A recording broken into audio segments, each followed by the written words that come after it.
Okay, so I'm going to go ahead and talk about indefinite and negative expressions, which are on page 225 in your book.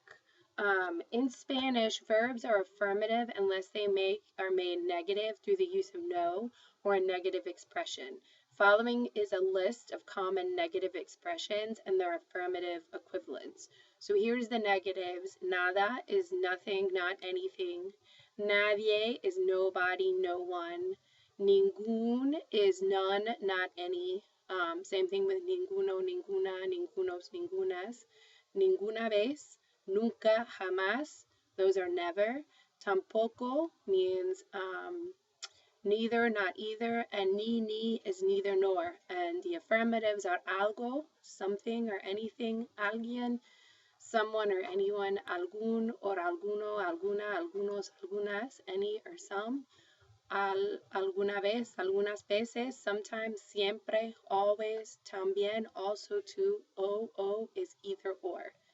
Um, Unlike in English and Spanish, they actually want you to use multiple negatives. So if your sentence has a no in it, if your sentence starts out as negative, they want you to choose the negative word. So for example, if you look over here at this example, cuando hace mal tiempo, no quiero hacer. Well, because I've already got a no here, the only options I can choose from are either nadie or nada, because if you look, algo is affirmative, it's an affirmative word, so you can't use it if there's already a no in your sentence.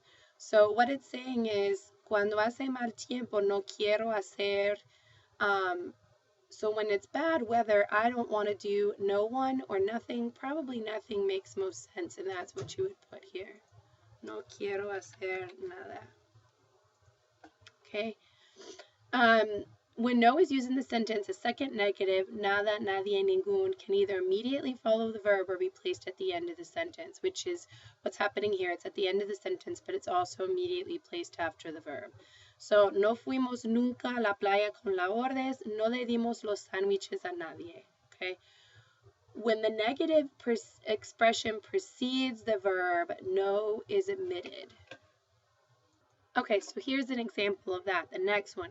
Todos los estudiantes son trabajadores. So what you're saying is all of the students are hard workers. Blank estudiante is perezoso. So perezoso is lazy.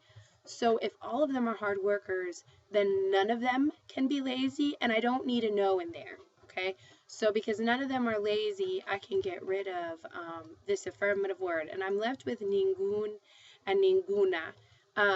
Ningún and ninguna, it's none, not any. So we're saying not any student is perezoso.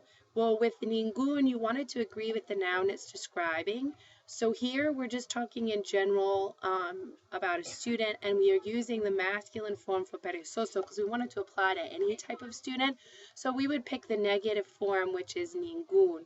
And ningún, how I like to think of it, is not even one. And since one is on the end of it, ninguno, you see uno, just like when you were using the number one as an adjective and you had to drop the O when it described something masculine, that's what happens with ningún, and you add the accent mark because you've made uno into un, which is one syllable. So that's what you would put here. Ningún estudiante es perezoso. Not even one student is lazy. The next thing, they've also shown you up here, nunca fuimos a la playa con la Ordes. We never went to the beach with la Ordes. A nadie le dimos los sándwiches. We didn't give the sandwiches to anyone. The expression nadie and alguien refer only to persons and require the personal a when they appear as direct objects of the verb, which makes sense because you know if you're using a direct object, if it's a person, a specific person or animals, that you have to use the personal a. So let's see. No vi a nadie en el agua. I didn't see anyone in the water. Viste a alguien especial anoche en la discoteca. So if it's here, no vi a nadie. I didn't see anyone. I am the subject. So nadie is my direct object. And so I would need the a. And viste a alguien especial anoche en la discoteca. Did you see anyone special or someone special? So you are the subject. You're doing the seeing, and who you're seeing is alguien or someone, and so you would need the personal a because alguien is a direct object pronoun. And you can see it over here. No me gusta ir al bar porque nunca conozco a Blake. So I don't like to go to the bar because I never know, and it's negative since there's already a negative word in there. Since there's already a no and there's already a nunca, they want the double negative, so you can't use the alguien. So I didn't like to go to the bar because I never know no one there. So you would use nadie, not I don't know nothing there. That doesn't really make sense.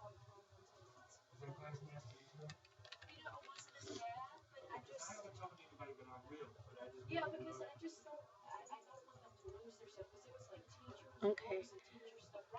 Then los adjetivos alguno y ninguno drop the o before masculine singular noun in the same way the number uno shortens to un. Note the use of a written accent when the o is dropped. So we already talked about that. We did that up here. Ningún amigo vino al partido. ¿Te gusta algún tipo de refresco? Okay. And over here, and they agree, ninguno and alguno, they agree with the nouns they describe. So here I say, quiero comprar blank sábanas azules para mi cama. Well, there's no in here. I'm saying I want to buy blue sheets for my bed, so I want to buy some. I don't want it to be negative this go round because there's no in there. And then I want my algún that I use to match the thing that I want something of. Well, what I want something of is sábanas, and that's feminine. So I would use algunas. Okay. Tienes, okay, so let's keep looking. Okay. Ninguno is almost always used in the singular form, not in the plural form. Because what you're saying is I have not even one. If you think of it as not even one, that should help you out. So todos los estudiantes son trabajadores. Not even one student is lazy. And let's see, the exception would be when used with inherent plural nouns, such as things that come in pairs, like entradas, lentes. So those are things that come in. Quedan algunas entradas. No me queda ninguna entrada. That's not something that comes in a pair, but lentes do. So encontraste mis lentes. No encontré ningunos lentes. So lentes and pantalones, things that are always plural. Like you always talk about pants, not just one pant. So once a sentence is negative, all other indefinite words are also negative, which we've already talked about. So let's go ahead and finish. ¿Tienes algún libro interesante? If you've got a no in there, we've got to pick the negative. So we can go ahead and get rid of this. Okay, and what we're saying is, do you have any interest? Do you have, any interesting books? No, I don't have not even one interesting book. So since it's what we're talking about is a book, that's what you don't have one of. You're going to pick ninguno over ninguna because it needs to agree.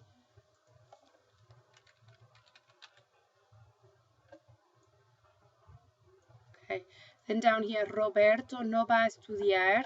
And again, we've got the no going on here. So we can get rid of the affirmative. And so it's saying Roberto is not going to study Spanish nor French, which would be the ni. Ni español, neither Spanish nor French. Mi sueño es ir a España, so my dream is to go to Spain one day. Since there's nothing negative in there, we're going to stick with the affirmative. Your some needs to match up with day, and even though day ends day, it's actually a masculine word, so algún is what I'm going to put in there. Because remember, we say buenos dias, not buenas dias.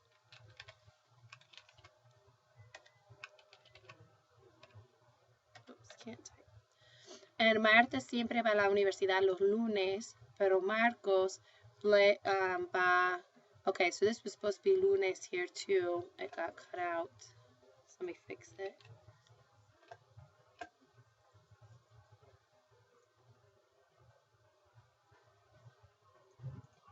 Okay, so Marta siempre va a la universidad los lunes, pero Marcos blank va los lunes. So even though there's a no and a no in there, we know that she always goes on Mondays. And if we've got a but in there, it's going to be the opposite. And if we're still mentioning, oops, if we're still mentioning lunes, then the only way we can make it the opposite is if we're saying, you know, she always goes, he never goes, which would be nunca, and that's what you would want to put in there.